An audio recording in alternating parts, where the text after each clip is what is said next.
Praise the lord. హల్లెలూయా. దేవుని నామానికి మహిమ కలుగునుగాక. ప్రియమైన దేవుని బిడ్డలారా, మీరందరూ బాగున్నారా? మీరందరూ బాగుండాలని నిత్యము మీ అందరి కొరకు ప్రార్థన చేస్తూ ఉన్నాము. అలాగే మరి ఇదిన వాక్యాన్ని చదువుకుందామా? మన పరిశుద్ధ గ్రంథమైన బైబిల్లో నుండి యెషయా గ్రంథము 48వ అధ్యాయము 10వ వచనాన్ని చదువుతాను, శ్రద్ధగా ఆలకించండి. నేను నిన్ను పుటమ వేసి తిని వెండిని వేసినట్టు కాదు, ఇబ్బంది కొలిమిలో నిన్ను పరీక్షించి తిని. హల్లెలూయా. దేవుని నామానికి మహిమ కలుగునుగాక. ఇక్కడ దేవుడు ఏమని ఈ మాట ద్వారా మనతో మాట్లాడుతూ ఉన్నాడంటే, నేను నిన్ను పుటమి వేసి తిని. పుటమి దేనిని వేస్తారండి? పుటమి వేయబడేది ఏ వస్తువా అని మనం ఆలోచన చేస్తే, మరి బంగారము తీసినప్పుడు బంగారానికి బంగారం రూపం అనేది ఉండదండి. అయితే బంగారము ఆ గనుల్లో నుంచి తీసినప్పుడు అది మట్టిగానే, మరి రూపము లేనిదానిగానే ఉంటుంది.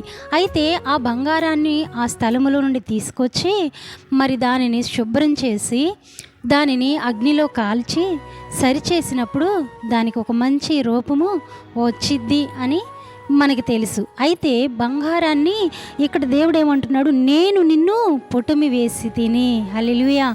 ఎవరిని పుటమి వేశాడంట? ఎవరైతే దేవుణ్ణి కలిగి ఉన్నారో, ఎవరైతే దేవుని కొరకు శ్రమ పడుతూ ఉన్నారో, కష్టాలు పడుతూ ఉన్నారో, శోధన అనుభవిస్తూ ఉన్నారో, వారందరినీ దేవుడే చెప్తా ఉన్నాడు, నేను నిన్ను పుటమి వేసి తిని, వెండిని వేసినట్టు కాదు, ఇబ్బంది కొలిమిలో. ఎక్కడేశారంట? ఇబ్బంది కొలిమిలో నేను నిన్ను పరీక్షించి తిని. హల్లెలూయా. దేవుడు పరీక్షిస్తున్నాడు. నిజమే, ఆ బంగారానికి బంగారం రూపం లేనప్పుడు ఆ బంగారం ఆ స్థలముల నుండి తేబడి అది సరిచేయబడి మరి చక్కగా ఒక రూపానికి వచ్చిన తరువాత వచ్చే ముందు అది ఎంతగానో మరి పుటమి వేయబడ్డట్లుగా అగ్నిలో కొలిమిలో అది సరిచేయబడినట్లుగా మనకి తెలుసు. అయితే ఏదైనా ఒక వస్తువు చేపించాలన్నా, ఇనుప వస్తువు చేపించాలన్నా మనం సహజంగా బంగారాన్ని పుటమి వేయటం మనం చూడలేం. కానీ ఒక ఇనుప వస్తువు, ఏదైనా ఒక వస్తువుని చేపించాలి అనుకొని కొలిమి దగ్గరికి వెళ్ళినప్పుడు అది చాలా ఆశ్చర్యంగా ఉంటుంది ఆ పని అంతా. ఆ కొలిమిలో ఆ మొద్దు ఇనుము, ఏదైతే ఆకారం లేని ఇనుప వస్తువు ఉంటుందో ఆ వస్తువును కాల్చి అగ్నిలో కాల్చి అది బాగా ఈ నిప్పులాగా బాగా నిప్పు అయిపోయిన తర్వాత ఆ నిప్పుని ఒక సుత్తితో కొడుతూ దాని ఆకారాన్ని మనకి ఏ వస్తువు కావాలో, ఒక కత్తి కావాలా, ఒక గొడ్డలి కావాలా, లేకపోతే కొంతమంది ఈ అట్లు వేసుకునే పెనాలు కూడా ఉంటాయి కదండి, వెనపెయ్యి, అట్లాంటివి కూడా చేయించుకుంటారు. అయితే అది రూపం రాకముందు ఆ వస్తువు అయ్యిద్దా అన్నది మనకు తెలియదు. అక్కడే కనుక ఆ కొలిమి దగ్గర కూర్చొని చూస్తూ ఉంటే ఆ వస్తువు రూపం వచ్చే కొద్ది చాలా సంతోషంగా, చాలా ఆనందంగా ఉంటుంది. ఎందుకంటే ఆ రూపం దానికి వచ్చే అవకాశం అయితే ఉండదు. కానీ ఎప్పుడైతే కాల్చబడిద్దో, ఎప్పుడైతే ఆ కొలిమిలో ఆ సుత్తి దెబ్బలకి సరిచేయబడిద్దో అప్పుడే దానికి ఆ రూపం వస్తుంది. అయితే దేవుడు కూడా మనల్నంట పరీక్షిస్తున్నాడంట. ఎక్కడ పరీక్షిస్తూ ఉన్నాడు? ఆయన ఇబ్బంది కొలిమిలో. హల్లెలూయా.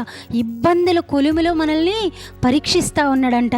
నిజమే, చాలామంది ఈ రోజుల్లో మనం చూస్తూ ఉంటే ప్రతి వారి గృహములో లేదా ప్రతి క్రైస్తవుడి జీవితంలో ఏదో ఒక విధమైన శోధన, ఏదో ఒక రకమైన సమస్య. అసలుకి సమస్య లేని పిల్లలే మనకి ఈ మధ్య కనపడటం చాలా అరుదైపోయింది. అయితే సమస్యలో కూడా దేవుడు మనల్ని పరీక్షిస్తూ ఉన్నాడంట. కొంతమంది అనుకుంటా ఉన్నారు, ఇంకా ఎంతకాలం నేను ఈ శ్రమను అనుభవించాలి, ఇంకా ఎంతకాలం ఈ కష్టాన్ని అనుభవించాలి, ఇంకా ఎంతకాలం ఈ శోధనలో నేను ఉండాలని దేవుని పరీక్షలో నిలిచి ఎదురు చూస్తున్న వారు కూడా లేకపోలేదు. అయితే ఇక్కడ దేవుడే మన కొరకు ఒక మంచి మాటనిస్తూ ఉన్నాడు. ఏమంటున్నాడు? ఇబ్బంది కొలిమిలో నేను నిన్ను పరీక్షిస్తున్నావు. అయితే ఈ పరీక్షలో మనందరము ఉండాలి. ఆ పరీక్షలో కూడా మనం జయించాలని దేవుడు ఆశపడతా ఉన్నాడు. కొంతమంది పరీక్షలు రకరకాల మరి చిన్న సమస్య కలిగితే చాలు వారు ఎనదిరిగే పరిస్థితులు, చిన్న కష్టం వస్తే చాలు, అమ్మో యేసు ప్రభువుని నమ్ముకుంటే మాకు కష్టాలు ఎక్కువైపోయినాయి అని వెనక్కి వెళ్ళిపోయిన వారు లేకపోలేదండి. అయితే ఇది పరీక్ష కాలం.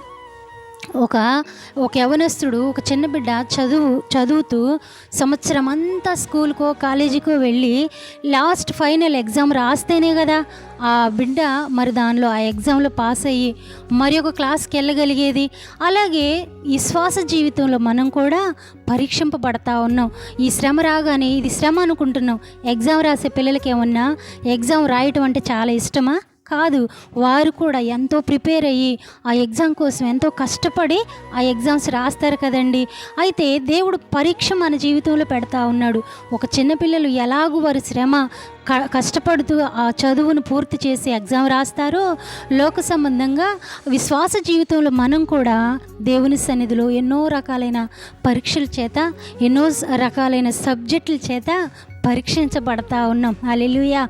ఎన్నో రకాలైన శ్రమలు, కష్టాలు, ఆర్థిక పరిస్థితుల, అప్పుల, ఇరుగు పొరుగు గొడవల, భార్యో భర్తో మాట విని పరిస్థితుల, ఎన్నో రకాలైన శోధనలండి. అవి చెప్పుకునేవి కాదు. ఒకవేళ చెప్పుకున్నా ఎవరు తీర్చగలిగేవి కాదు. దేవుడే అంటా ఉన్నాడు, నేను నిన్ను పరీక్షిస్తూ ఉన్నాను, ఇబ్బంది కొలిమిలో నుండి నిన్ను తీసుకురావాలి, ఒక మంచి రూపము నీకు ఇవ్వాలి అని అనుకుంటా ఉన్నాడు. ఒకవేళ చిన్న కష్టంలో ఉండి నిరాశపడిపోతున్నావేమో, ఓడిపోతున్నావేమో, ఇక నేను బరాయించలేను, నేను ఓపికతో ఉండలేను అనుకుంటున్నావేమో. కానీ దేవుడు నిన్ను పరీక్షిస్తూ ఉన్నాడంట. ఆ పరీక్షలో గనక నువ్వు విశ్వాసాన్ని కాపాడుకుంటూ జాగ్రత్తగా ఉండగలిగితే ఒక ఉన్నతమైన స్థితికి దేవుడు నిన్ను తీసుకెళ్తాడు. దేవుని నామానికి మహిమ కలుగునుగాక. హల్లెలూయా. అందుకని ఈ ఇబ్బంది కొలిమిలో ఆయన ఏమంటా ఉన్నాడు, నేను నిన్ను పుటమి వేసి తిని వెండిని వేసినట్టు కాదు, ఇబ్బంది కొలిమిలో నిన్ను నేను పరీక్షిస్తూ ఉన్నాను గనక నీవు నా పరీక్షలో విజయాన్ని సాధించాలని దేవుడు ఆశపడతా ఉన్నాడు. మరి విశ్వాసాన్ని కాపాడుకుంటూ దేవుని సన్నిధిలో జాగ్రత్తగా ఉండి ఈ పరీక్షలో చక్కగా నువ్వు పాస్ అయితే ఉన్నతమైన స్థితి, ఏవైతే పోగొట్టుకున్నావో, ఏవైతే కోల్పోయావో, ఏవైతే దేవుని దగ్గర మరి నాకు ఇంకా కలగట్లేదని అనుకుంటున్నావో ఆ పరిస్థితులన్నీ సరిచేయబడి గొప్ప దీవెన, ఆశీర్వాదం నీకు, నీ కుటుంబానికి కలగబోతుంది. అందుకని ఈ పరీక్షలో గొప్ప జయాన్ని కావాలని, జయము పొందుకోవాలని ప్రభు పేరట కోరుకుంటూ, ఆ తరువాత దేవుడిచ్చే దీవెనలతో మీరు దీవించబడి ఆశీర్వదించబడి దేవుని కొరకు నమ్మకమైన విశ్వాసులుగా ఉండాలని కోరుకుంటూ ప్రభు పేరట ఈ మాటలను ముగిస్తూ ఉన్నాను. హల్లెలూయా.